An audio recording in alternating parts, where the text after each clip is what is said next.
J'accueille maintenant Madame Maria Gabriel, qui est la commissaire européenne à l'économie et à la société numérique, et qui va débattre avec Alexandre Regnault pour l'interview sur le thème « L'économie numérique au secours de la santé ». Tu es là-bas. Voilà, vous vous asseyez là. Merci. Merci Guy. Bonjour Madame le commissaire. Bonjour. Alors le sujet de notre interview, c'est l'économie numérique au secours de la santé. Alors on pense évidemment partage de données, on pense outils, on pense également intelligence artificielle et algorithmes. Alors ma première question, puisqu'il est naturel que je vous interroge sur l'action de la Commission. La Commission a annoncé le 25 avril dernier, il y a 5 mois, une initiative en disant redoubler d'efforts pour accroître la disponibilité des données et favoriser le partage des données de santé. Alors de quelles données s'agit-il? À qui cela va-t-il profiter? Et pouvez-vous nous dire, au bout de 5 mois, où on en est?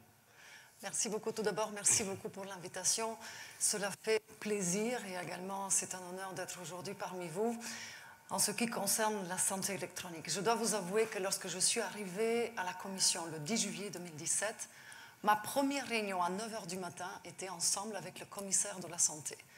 À ce moment, je suis arrivée avec ma jeunesse, avec mon dynamisme, en pensant que ce que la Commission avait déjà annoncé il y a 3 ans avec la stratégie sur le marché unique numérique dans le domaine de la santé électronique est à une étape très avancée.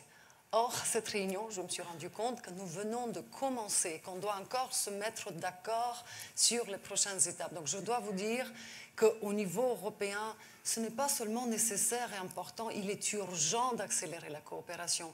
Il est urgent d'avoir la santé comme un sujet transversal. Cela implique que nous changeons certaines manières de travailler. Nous avons le commissaire qui est responsable sur la santé, mais pour ce qui est de la santé électronique, cela relève du commissaire responsable de l'économie numérique. Donc ce que nous avons fait, au mois d'avril, nous avons publié une communication qui dit au niveau européen, nous savons quelles sont nos compétences, il faut bien le reconnaître. Les États membres gardent jalousement leurs compétences dans le domaine de la santé, mais l'Union européenne est responsable dans le domaine de la santé publique. Dans cette stratégie, nous avons 3 piliers. Le premier, c'est l'accès et la protection des données. Le deuxième, c'est de comment renforcer nos bases de données communes afin d'accélérer la recherche et l'innovation. Et le troisième, et il faut en parler de plus en plus, quels moyens pouvons-nous mettre à disposition pour développer de plus en plus des applications? J'attire l'attention sur le domaine des applications mobiles qui explosent et où l'Europe en a besoin de développeurs de ces applications, a besoin de sensibiliser les citoyens sur ces sujets. 5 mois plus tard, ce que nous avons fait, la première chose, à peine quelques jours après, nous avons proposé qu'au niveau européen, dans le cadre du deuxième pilier de renforcer la coopération, nous voudrions établir une base commune européenne sur les génomes séquencés. On propose que d'ici 2022, on a une base de données européenne qui unit 1 million de génomes séquencés. Ah oui. Alors, j'ai vu Je vous ça. donne un exemple tout de suite. 17 États membres ont seulement souscrit au jour d'aujourd'hui à cette déclaration. Alors, la France ne fait pas partie. Bah oui. Le UK a signé et pas la France en 2018. Déjà, le premier groupe de travail s'est réuni le 21 septembre. Donc, je fais ici appel, si les États membres veulent vraiment que leurs spécificités soient prises en compte, il est important qu'ils participent dès le début de ce processus. Nous savons le programme français d'ici 2025 d'avoir 200 000 génomes par an, mais je pense que ce n'est qu'en joignant nos forces qu'on pourrait y arriver. Tout de suite, ça me renvoie à un autre chiffre. Ce jour même, on a proposé 3 déclarations au niveau européen. Sur l'intelligence artificielle, 28 États sur 28. Sur le blockchain, 26 sur 28. Santé électronique, 17. Donc ça montre à quel point ce domaine reste vraiment très, très sensible. Dans le domaine de la protection des données, c'est extrêmement important. Depuis le 25 mai, nous avons le règlement général sur la protection des données. Justement, ça c'était une de mes questions, puisque ce règlement, on en a beaucoup entendu parler, il date de 2016, il est rentré en vigueur là en mai dernier, et il est vraiment dans un sens de protection des données personnelles. Et alors comment est-ce que ça s'articule? Parce que votre initiative et votre encouragement au partage des données, ces données-là, ce sont des données personnelles ou ce sont des données non personnelles? Comment est-ce que... 2 choses. Le fameux RGPD, le règlement général sur la protection des données, porte sur les données personnelles, strictement personnelles. Donc maintenant, j'attire l'attention, c'est que jusqu'au mois de novembre, les États membres doivent désigner les opérateurs de services essentiels. Parce que la protection des données personnelles, ce n'est pas seulement nos données, c'est aussi l'infrastructure critique. Et là, les systèmes de santé, les hôpitaux font partie des systèmes de cette infrastructure critique. Je rappelle, l'attaque WannaCry a été une grosse alarme, 300 000 ordinateurs. Croyez-moi, je me suis rendue dans l'unité qui a géré cette crise. Le premier jour, il y avait seulement 7 ordinateurs dans les États membres qui étaient allumés, qui ont pu réagir. Ils sont devenus 15 le lundi. Donc aujourd'hui, il est important que dans chaque État membre, et c'est prévu dans le cadre de la directive Nice, entrée en vigueur depuis le 9 mai, c'est sur la sécurité des réseaux et de l'information, d'avoir une unité ouverte 24 heures, 7 jours, pour qu'elle puisse réagir le plus rapidement. Ça, ce sont les données personnelles. Nous établissons pour la première fois un nouveau droit, le droit à la portabilité. Voici l'un des obstacles qui jusqu'ici n'étaient pas relevés.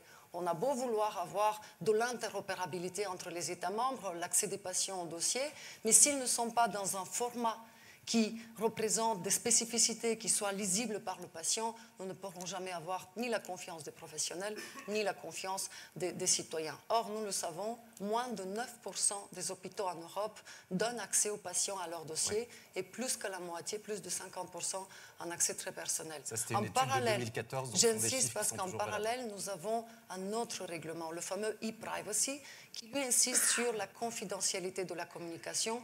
C'est là où nos données non personnelles, nous voudrions les protéger. Nous sommes en train de négocier avec le Conseil pour commencer les négociations. Le Parlement a déjà excellemment bien fait son travail, ça fait des mois.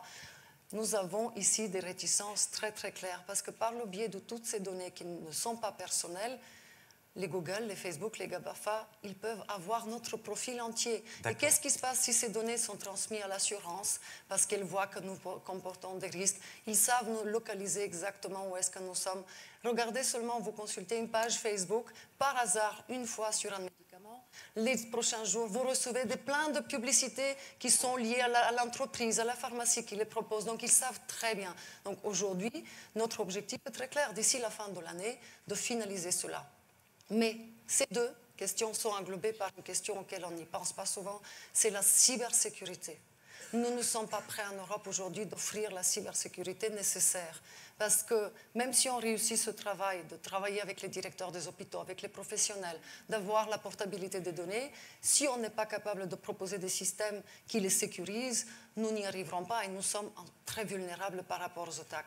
C'est pour cela, de nouveau, d'ici la fin de l'année, nous allons finaliser les négociations. Je participe personnellement dans les trilogues avec le Parlement et le Conseil. Ce que nous voulons, c'est d'avoir une agence cybersécurité en Europe, l'agence ENISA. Est-ce que quelqu'un a entendu le nom de cette agence? En général, quand je pose la question dans la salle, c'est 80% de gens qui n'ont pas entendu parler. Or, cette agence est là depuis des années. Elle a l'expertise. Maintenant, pour la première fois, nous voulons la doter de capacités opérationnelles. C'est-à-dire, lorsqu'un État membre demande à ENISA d'identifier ses vulnérabilités, elle a la solution. De même, nous proposons pour la première fois un système de certification européen. Aujourd'hui, lorsque nous achetons un produit, nous ne savons pas à quel niveau de sécurité il correspond. Cela va faciliter la tâche des industries parce qu'aujourd'hui, un certificat est valable seulement pour un pays. Nous proposons qu'il soit valable pour l'ensemble du territoire européen. Les coûts administratifs et financiers sont énormes. 150 000 euros, 400 000 euros la différence. Et dernière chose, pour la première fois, mécanisme de coordination européen en cas d'attaque à large échelle. C'est aux États membres de rendre ce mécanisme opérationnel. Nous ne l'avons pas jusqu'ici. D'accord, donc on comprend bien l'enjeu sur la cybersécurité et sur les données, cette double volonté de permettre une interopérabilité, mais également une protection.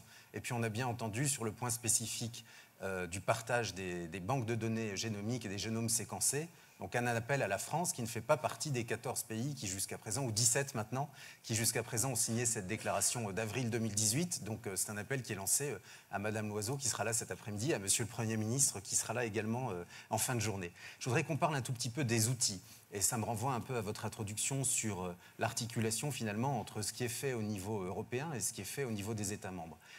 En France, comme vous le savez certainement, le gouvernement a annoncé la semaine dernière le déploiement d'une stratégie nationale de santé qui s'appelle Ma Santé 2022, avec un volet numérique qui permet notamment la création d'un bouquet de services numériques à destination des professionnels de santé pour gagner du temps médical, mais également d'un espace numérique personnalisé pour les patients. Alors, qu'est-ce que vous pensez de ce type d'initiative des États membres? Est-ce que ça a été fait en liaison avec l'Europe? Est-ce que vous pouvez nous en dire peut-être quelques mots sur des initiatives comparables d'autres États? Et en tout cas, est-ce que la Commission encourage ce type d'initiative au niveau national? Bien sûr, nous ne pouvons qu'encourager ce type d'initiative. Il y a une coordination qui est faite au niveau européen et cela nous renvoie à tous les défis auxquels j'ai déjà fait mention. C'est la question de l'interopérabilité, c'est la question d'accroître l'accès mais aussi d'assurer la protection des données. Donc nous ne pouvons que nous réjouir. Ce que nous observons, c'est que ça existe dans d'autres pays. Mais, encore une fois, je pense qu'on ne doit pas perdre de vue toute politique dans le domaine de la santé électronique doit être vraiment centrée sur le citoyen, sur la protection et la confiance. Et pour cela, moi, ce que j'aimerais vraiment davantage voir, c'est d'inclure dès le début, quand on élabore ce type de politique, ceux qui, tous les jours, relèvent le défi de la santé de nos citoyens, avec les directeurs des hôpitaux, avec les professionnels, d'avoir les associations, les organisations qui permettent de dire « voilà ce que nous rencontrons sur le terrain, on voudrait que ça soit adéquat ». Oui, et nous avons des exemples de projets. Lors d'une de mes visites en Grèce, à Athènes, c'est d'ailleurs un projet qui a été financé par la Commission européenne, 80% des hôpitaux à Athènes ont tous une base de données commune, ont un portail commun, les ordonnances sont faites électroniquement, mais les autorités m'ont expliqué que dès le début, le travail, les modalités de ce qui va figurer, de ce qui ne va pas figurer, ça s'est fait en coopération étroite avec ceux desquels ça dépend. Donc je pense que c'est vraiment un bel exemple. Et évidemment, de notre côté, en termes de financement, nous veillons à ce qu'il y ait des moyens. Et j'attire l'attention sur le fait qu'il y a un mécanisme qui est simple d'utilisation, qui n'est pas très connu. C'est le Connecting Europe Facility, le CEF.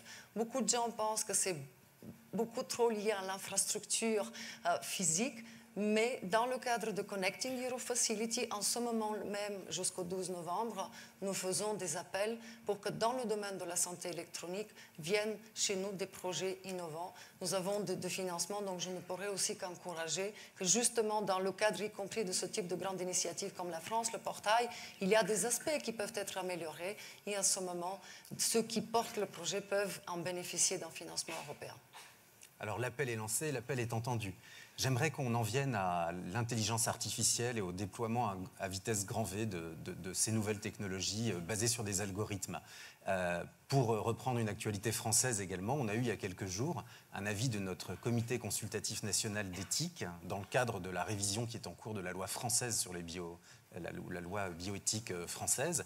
Et ce comité, dans une partie de son avis, a expressément traité du déploiement des technologies du numérique dans la santé et a soulevé des enjeux éthiques majeurs, notamment pour dire, si j'ai bien compris les soucis du comité, le souci que des propositions de traitement qui soient fondées sur des algorithmes soient de nature à ne pas prendre en compte les spécificités de chaque patient et puissent minorer la participation du patient à ses propres décisions, aux décisions sur son propre traitement.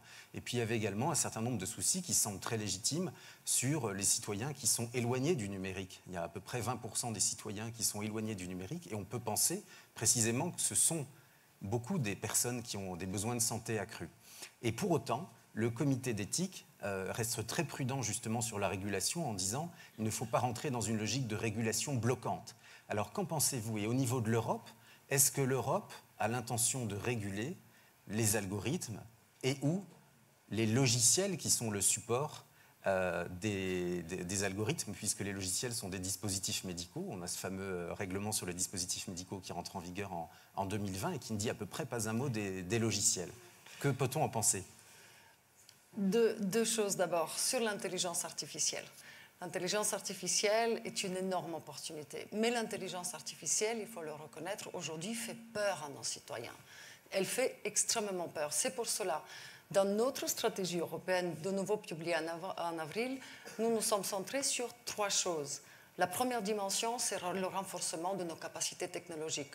Il y a des domaines dans lesquels nous sommes des leaders mondiaux. Je pense tout de suite aux robotiques. 25% des robots produits dans le monde sont faits ici, en Europe.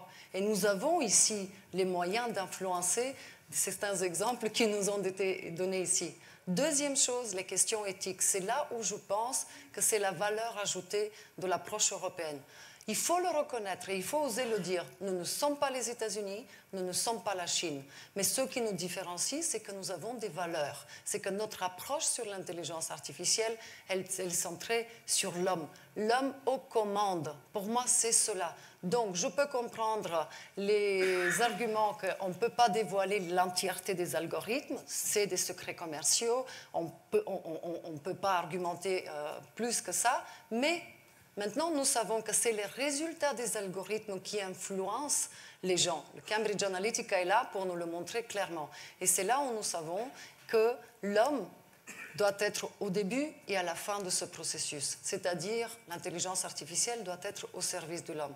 C'est pour cela, sur les questions éthiques, nous avons formé 2 groupes de personnes. L'une, c'est un groupe d'experts au haut niveau qui va se pencher sur ces questions-là, 52 experts, la France a ses représentants, mais en parallèle, nous avons formé une alliance européenne de l'intelligence artificielle.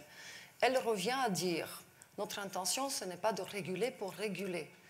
Moi, je voudrais que la Commission soit vraiment plus à l'écoute de ce qui se passe sur le terrain, afin de faire en sorte que la régulation soit ciblée, soit précise et qu'elle apporte de la valeur ajoutée. Cette alliance réunit l'industrie, les opérateurs, le système banquier. En un mois, nous avons reçu plus de 1350 candidatures pour être dans ce groupe. C'est l'alliance, et donc il est ouvert, vous pouvez vous joindre à n'importe quel moment, y compris comme simple citoyen. Donc c'est sur l'alliance, le site EU. C'est sur le site, sur la page de Digital Single Market de la Commission. Cette alliance, et je les vois dans 10 jours à Helsinki, a la tâche, d'ici la fin de l'année, d'ici décembre, de me proposer un guide avec les recommandations sur les questions éthiques. Ce n'est qu'après, ensemble avec eux, qu'on va examiner dans quel domaine une régulation apporterait quelque chose et dans quel d'autre, c'est mieux de laisser l'innovation faire aussi son chemin. Et troisième domaine, dans notre stratégie européenne de l'intelligence artificielle, c'est l'impact sur le marché du travail et sur les compétences numériques. Aujourd'hui, je pense qu'il y a un véritable enjeu, c'est de destiner plus de moyens pour la formation et les compétences numériques. Aujourd'hui, nous avons 80 millions d'Européens qui n'ont jamais utilisé Internet. Nous sommes en train de parler d'intelligence artificielle, de quantum, de blockchain. Nous avons 44% des citoyens européens, ça veut dire 169 millions, qui n'ont pas de compétences numériques de base. Ce sont les fameux citoyens éloignés du numérique. En 2020, 90% des emplois vont demander des compétences numériques de base. Et dans le domaine de la santé, on ne peut pas non plus... Je voudrais aussi défendre tous ceux qui, tous les jours, s'occupent de nous et qui font leur travail pour nous, qu'on ne peut pas leur demander de faire des choses. Là, maintenant, avec la directive sur la cybersécurité, sur les algorithmes, alors qu'on ne s'est pas donné les moyens de les former, de mettre à disposition des formations. Je pense que dans ce domaine, il va falloir vraiment renforcer le soutien au niveau européen. De mon côté, ce qui dépend de moi, dans le prochain budget de l'Union, 2 lignes. Je propose la création d'un nouveau programme européen, Digital Europe. Je pense qu'il y a 5 domaines dans lesquels aucun État membre ne peut intervenir seul. C'est l'intelligence artificielle, c'est la cybersécurité, c'est les compétences, c'est le superordinateur et c'est aussi tout ce qui est les Digital Innovation Hubs, les administrations. 9 milliards d'euros pour ce programme. Il y aura 2 milliards pour la cybersécurité et 2 milliards 78 pour l'intelligence artificielle. Pour se dire qu'au niveau européen, il faut d'abord se donner les moyens avant de voir. On voit que la coopération entre les États membres peine dans ce domaine. Oui, c'est ça. Les défis sont vraiment très, très, très nombreux. Donc il faut de l'argent, et ça c'est pour le prochain budget. Il faudra investir. Puisque la Commission actuelle termine son mandat en octobre 2019. Évidemment. Donc vous préparez évidemment l'étape. Et de même, dans le cadre du programme Horizon Europe, dans le cadre de la recherche et de l'innovation, nous proposons d'augmenter le budget pour ce domaine. C'est extrêmement important, tout simplement parce que moi, je crois qu'il faut sauvegarder ce que nous avons d'unique et ce que les robots et les machines ne vont jamais remplacer. C'est notre capacité de créativité, d'innovation, c'est nos relations sociales. Il faut les préserver Et les professionnels de la santé, le domaine de la santé en est un exemple brillant. Je crois qu'on sera tous tout à fait d'accord. Alors, il nous reste moins d'1 minute pour conclure. Alors, Guy m'a fait peur avec son introduction. Nous n'avons pas compris l'émergence de l'économie numérique. Il a appelé un sursaut. Alors, ce sursaut, vous y croyez? J'y crois, encore une fois, tout simplement parce que le numérique est une véritable opportunité. Aujourd'hui, nous avons cette stratégie pour le marché unique numérique. Nous avons maintenant des résultats avec la protection des données personnelles, avec la portabilité de contenu, avec la fin du roaming. Maintenant, il faut rester très mobilisé. Je n'arrête pas de dire aux États membres, on n'a pas de temps, il faut accélérer ce processus parce que la Chine et les États-Unis ne nous attendent pas. Ils investissent énormément. Ils n'ont aucune intention de respecter les normes et les valeurs et les principes que nous voudrions avoir pour nos citoyens. Donc il est temps pour l'Union, au lieu de perdre du temps de copier ce que d'autres ont déjà fait, de se focaliser sur ses capacités stratégiques et de se mettre en avant comme régulateur de l'économie numérique basée sur des valeurs et basée sur l'approche l'homme aux commandes. Voilà une belle conclusion. Et pour reprendre celle de Guy, vive l'Europe!